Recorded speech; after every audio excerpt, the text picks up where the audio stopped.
Hola, ¿qué tal? Ya en el aire y en antena, lo de hoy por su canal de YouTube, Lo de Hoy TV, en este jueves que ya marcamos a 17 de octubre 2024. Daniel Candelario con todos ustedes.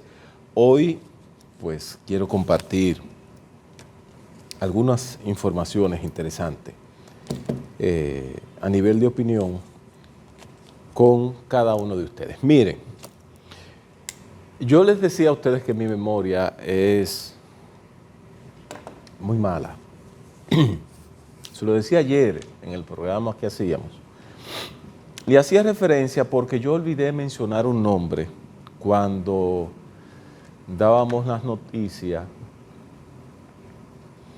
de la muerte, la infausta noticia de la muerte de don Federico Enríquez Graterol.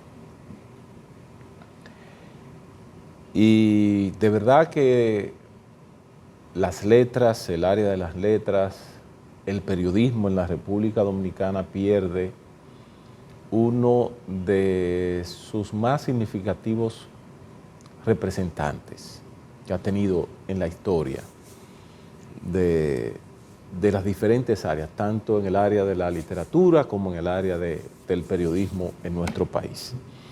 Y reitero mis condolencias a toda su familia, a toda su familia.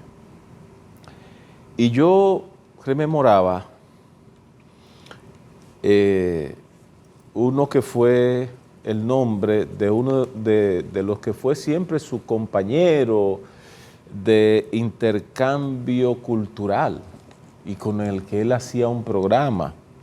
Yo me refería al ingeniero José Israel Cuello. Pues yo decía, pero bueno, a mi memoria no es buena, José Israel Cuello. Que ellos hacían el programa Aparte y Punto. Ese era el programa al que yo le hacía referencia también, que era transmitido por CDN Canal 37. Un programa que era para deleitarse el que quería profundizar en el análisis, pero también el que quería profundizar en las letras. Era muy bueno, muy bueno. Y les decía que tuvo que salir del aire porque no consiguió apoyo. Porque al ser un programa que era producido por dos intelectuales, que las figuras, el centro eran ellos dos, pues no consiguió el apoyo. Y eso es lamentable, eso habla mucho de cómo va nuestro país. Es muy lamentable. Pero yo me refería al ingeniero José Israel Cuello, que fue ese compañero que siempre los ubiqué juntos de don Federico Enríquez y Graterol. Pasa su alma, reiteramos nuestras condolencias a su familia y a todos sus amigos y sus relacionados, gente que estuvo muy cerca de él durante toda su vida. Bueno, yo simplemente no quería que el nombre dejarlos a ustedes en el aire, ni yo tampoco quedarme en el aire con el tema del nombre. Pero miren, por otro lado, el consenso. El tan aclamado consenso, va a sonar un poquito feíto lo que yo le voy a decir al gobierno, pero lo forzaron a hacer un consenso, algo que no era necesario, algo que no debió permitirse el gobierno con una propuesta tan interesante, teniendo todas las condiciones a su favor. En un programa anterior yo señalaba puntos favorables para el gobierno. Yo citaba, primero, que había un consenso en la República Dominicana de que la reforma era impostergable. Segundo, que la población igualmente reconocía que el gobierno no estaba manejándose o no estaba desarrollándose con esa estrechez económica, con esa fluidez económica, porque habían situaciones. La gente lo reconocía. Y esas situaciones eran el COVID, por ejemplo, todo lo que se tuvo que hacer, era esa guerra innecesaria quizás para este lado del mundo, entre Rusia y Ucrania, eso nos golpeó. Eso nos colocó en una situación, vamos a decir que nos atestó contra la pared. Eso ocurrió. Y tercero, y ahí yo señalaba que era lo que más una de las cosas que más le favorecía, pero también eso pendía como si fuese espada de Damocles contra el propio gobierno. Y yo me refería a los congresistas. El gobierno o el Partido Revolucionario Moderno y Luis Abinader tienen la mayoría en el Congreso. Eso es favorable porque no hay un solo proyecto que ellos no aprueben, al menos que se le viren, como dicen popularmente, los congresistas al presidente, por ejemplo. Y decía y señalaba, sin embargo, eso va en contra. Y ahí mismo hacía la recomendación que he venido haciendo: socialicen el tema del proyecto de reforma. Me hubiese gustado que socializaran más el tema de la reforma constitucional, pero ya está aprobada, Falta la promulgación y listo, zanjado todo consumado. Sin embargo, insistía con el tema de la reforma fiscal, denominada reforma fiscal, otros le llaman reforma tributaria, porque tiene sus diferenciaciones. Los técnicos en la economía lo manejan al dedillo. Diferencias, por ejemplo, cuando usted habla de reforma fiscal, usted incluye ingresos y egresos. Cuando usted habla de reforma tributaria, simplemente usted se refiere a lo que son los ingresos, cómo usted va a cobrar. Y para algunos economistas se trata de una reforma tributaria. Se trata de una reforma tributaria porque el gobierno se empeñó en hacer los señalamientos de cómo va a cobrar, cómo llenar las arcas de lo que le hace falta de cuarto. Ahora bien, debimos colocar al gobierno, digo debimos, ¿verdad? Pero debió el gobierno colocarse en una posición de verse a la defensiva. Yo creo que no. Y ayer hacía un señalamiento, que no se vayan a creer que uno está monotemático. El problema es que el país está en reforma fiscal. No hay un solo sector que no esté tratando el tema de la reforma. Y aquí la población, que no me gusta porque tiene como una especie de calma chicha, la población está calladita. Por ejemplo, aquí Kevin nada más dice, bueno, y dobla el pico. Ya ustedes saben, para cualquier lado ustedes lo ponen, pero él lo dobla. Él lo dobla. Pero, bueno, ¿por qué? Bueno, porque cuando usted evalúa la propuesta, entiéndanse bien, la propuesta que no es todavía la reforma, sino la propuesta de reforma, a simple vista, a un poco de un proceso de análisis, usted se da cuenta que no hay escapatoria. No hay escapatoria. O sea, pero ¿debió el gobierno verse en una posición de defensiva? No debió.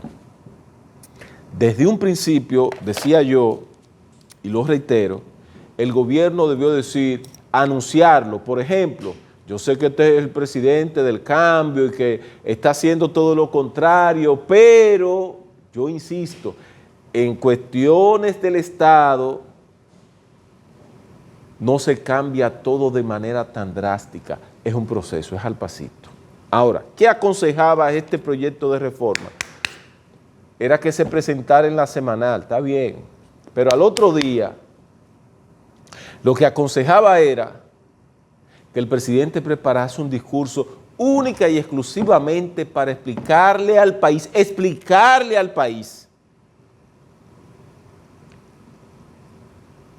y justificar la razón del porqué de la reforma. Eso era lo que ameritaba. Ahora el presidente debe hablar, ya no.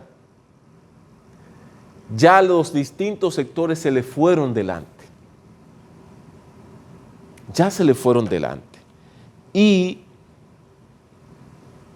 reconforta, por ejemplo, que el presidente Luis Abinader, ayer, que estuvo por la zona de Pedernales, recibiendo otro crucero,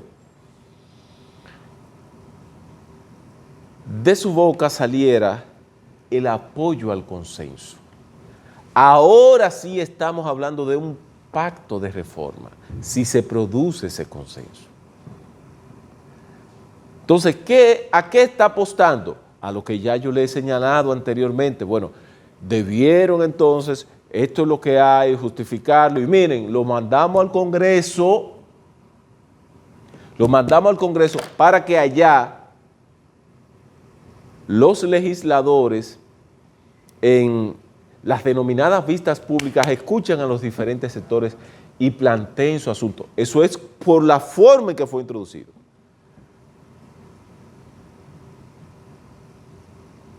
Quizás lo ideal es que el gobierno hubiese hecho una propuesta, esa misma propuesta va al Consejo Económico y Social, y del Consejo Económico y Social entonces va al Congreso de la República. Quizás eso hubiese sido lo ideal. Ahí estaba la idealidad. Eso era lo que la gente esperaba. No se hizo así, pero ya que lo mandaron al Congreso, entonces convoquen, inviten a la gente a que vaya al Congreso a discutir, que no deje pasar esta oportunidad. Pero a todas luces el gobierno ahora luce a la defensiva, cosa que no debió ocurrir. Se ve que le tumbaron el pulso. Y que del Congreso no atender reclamos, entonces aquí la situación entonces se tornaría prácticamente inmanejable. Gracias a la sapiencia de Alfredo Pacheco, el tacto del presidente del Senado, ahí se va a escuchar, primero, porque que el asunto no es de ahora para ahorita, y que no, hay que escuchar a todos los sectores, sus argumentos, y todos los congresistas tienen que estar avispados con el tema. Es un bisturí lo que tienen que tener en la mano. Ese lapicero tiene que convertirse en un bisturí, tomando apuntes, los puntos que se entiendan pueden mejorarse, y entonces con ese mismo lapicero hacer el bisturí al proyecto de reforma. Quizás eso sea lo más recomendable. Ahora bien, ya hoy a partir de las 10 de la mañana, el Congreso de la República estaría escuchando a los distintos sectores. Les reitero que el presidente de la República ha dicho que se van a escuchar. Yo diría que, presidente, no sé, como que el lenguaje suyo no me encaja un poquito, porque usted representa al Poder Ejecutivo y los congresistas al poder, lógicamente, congresional. Los legisladores al poder congresional. Cuando usted dice se va a escuchar, no, los legisladores van a escuchar. Porque un tema del lenguaje tiene que manejarlo un poquito, porque el Congreso es un poder del Estado. Quizás hay una observación, presidente, en esa parte, que he notado como que se asume que el poder congresional es parte del Ejecutivo, y no, todo lo contrario.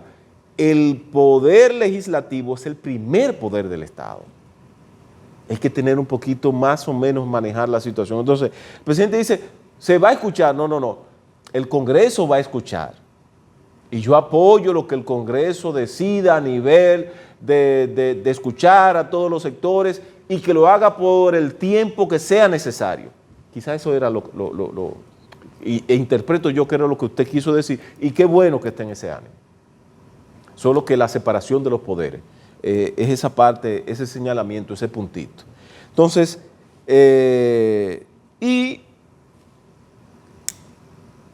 me gusta el ánimo del jefe de Estado, que dice se le va a buscar la forma.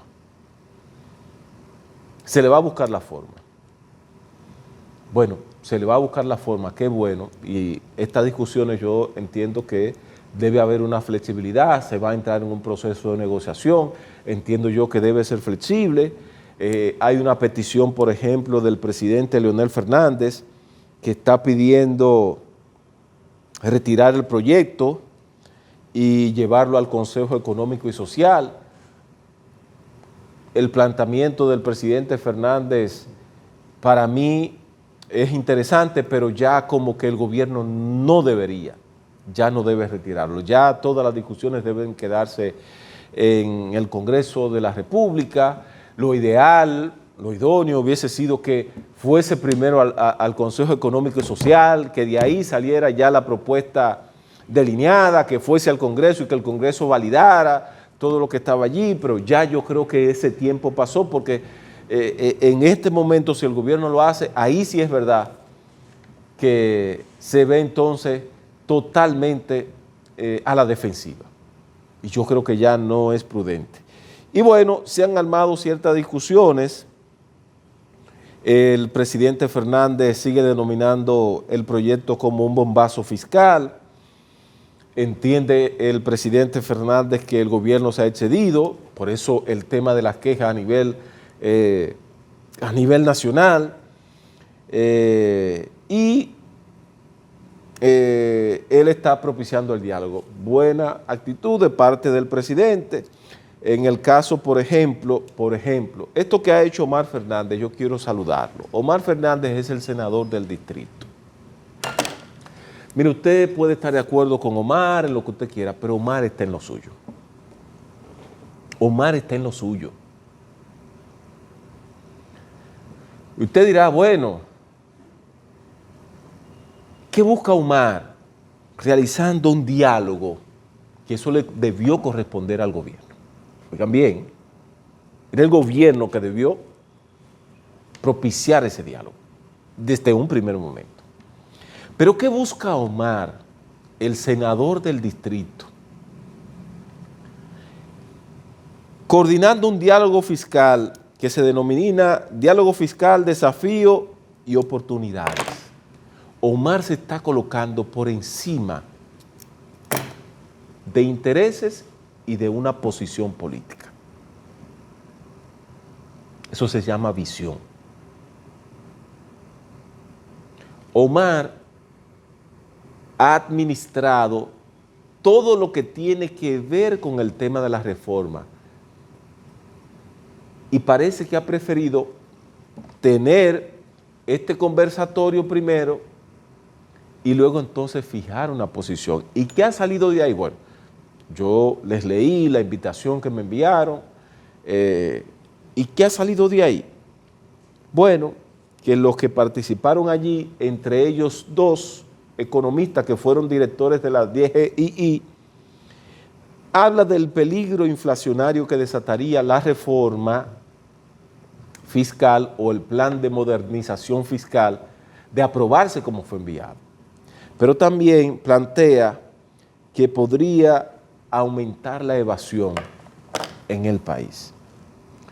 Es un tema de discusión, es un tema que el propio gobierno tiene que sentarse con su equipo económico y a la par, en la medida en que van surgiendo, y es una idea que le doy, no sé si ustedes lo tienen contemplado, pero es una idea que le doy, en la medida en que vayan surgiendo propuestas en estas vistas públicas, yo, si hubiese sido el presidente de la República, designo una comisión para que participe en esas vistas públicas, que se arme un careo, una explicación, qué sé yo, sobre el tema, y esos mismos técnicos que vayan tomando apuntes para equilibrar un poquito el tema de esta reforma que ha sido propuesta por el Poder Ejecutivo. Es una humilde sugerencia. Creo que sería lo recomendable. Un equipo de técnicos que participen en esas vistas públicas para que vayan escuchando, vayan tomando apuntes. Si tienen que dar una explicación, que la den. Porque, reitero, el tema del proyecto de reforma necesitó de una explicación que nunca se dio. Ah, bueno, que la llevamos a la semanal. Ese no era el escenario para eso. No lo era. Y están en un error entender que el tema, todos los temas tienen que ir a la semanal. Están en un error. Este era un tema que no debió ir a la semanal, que ameritó de un discurso del jefe de Estado y de una estrategia para explicar esto. Para explicarlo. Pero no fue así. No fue así. Entonces, qué bueno que ya vienen esas vistas públicas, hoy se inician y ojalá que puedan lo más pronto posible concluir con ellas. Miren, por otro lado, antes saludar a nuestros amigos de La Caleta TV, Canal 3 en la ciudad de Nueva York, todos sus sistemas de cable, 384 de Win Telecom, que nos vemos en antena, también la gente de Onda TV, Canal 10 desde la zona oriental, para todo el país, todos sus sistemas de cables también. Por otro lado, Haití, oigan lo que dice el Consejo de Gobierno de Haití. Está pidiendo que cesen las deportaciones racistas y discriminatorias de haitianos. Señores, esas son las autoridades de Haití. El Consejo de Gobierno de Haití,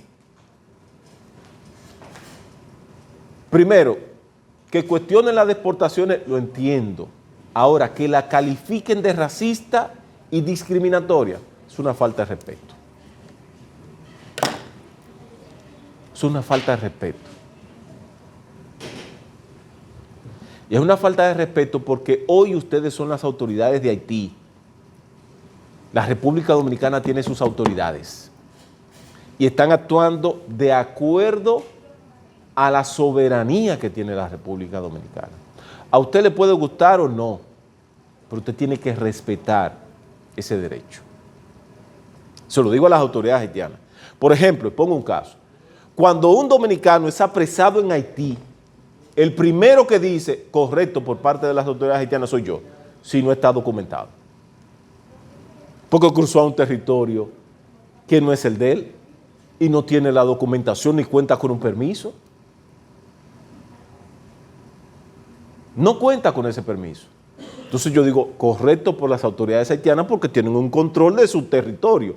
¿Y por qué nosotros no podemos tener un control de nuestro? Entonces yo creo que las autoridades dominicanas tienen que apurar el tema que se tiene con Haití, las deportaciones y todo lo que esto va a provocar. Primero internamente. Internamente hay una queja de parte de diversos sectores a la que el gobierno debió darle una respuesta coordinada con todo un plan. Por ejemplo, la construcción, ¿qué vamos a hacer? Bueno, contrátame dominicano, vamos a buscarle la manera para que tú me contrates dominicano. La agropecuaria, igual, vamos a buscarle la forma, pero contrátame dominicano. Y empiezo a aplicar lo que establece la ley de migración. Para el que no me haga eso. Pero tengo que darle alternativa. A nivel internacional, hace rato que dije que debió prepararse un buró para defender, un buró diplomático jurídico para defender este país. Por todo lo que se está haciendo y todo lo que va a hacer Haití, que tiene la milla mucho mejor que nosotros a nivel del manejo diplomático y del lobismo a nivel internacional. Vamos a aprender, porque nosotros tuvimos la primera escuela de diplomacia de este país, del Caribe. La tuvimos y Haití nos pasó. Entonces, ese buró diplomático jurídico es para que en esos organismos internacionales den la cara por nosotros y expliquen la situación de la República Dominicana, pero con la tibieza que se está manejando y la desidia con que se está manejando, entonces vamos a tener problemas. La voz que se va a escuchar es la de Haití todo el tiempo. Todo el tiempo. Y eso debió estar conformado por juristas, por diplomáticos de carrera y por gente que entiendan la realidad y que pueda explicar la realidad de la República Dominicana. Nadie en el mundo tiene la situación que tiene la República Dominicana respecto a un país con el que comparte como es Haití. Nadie la tiene.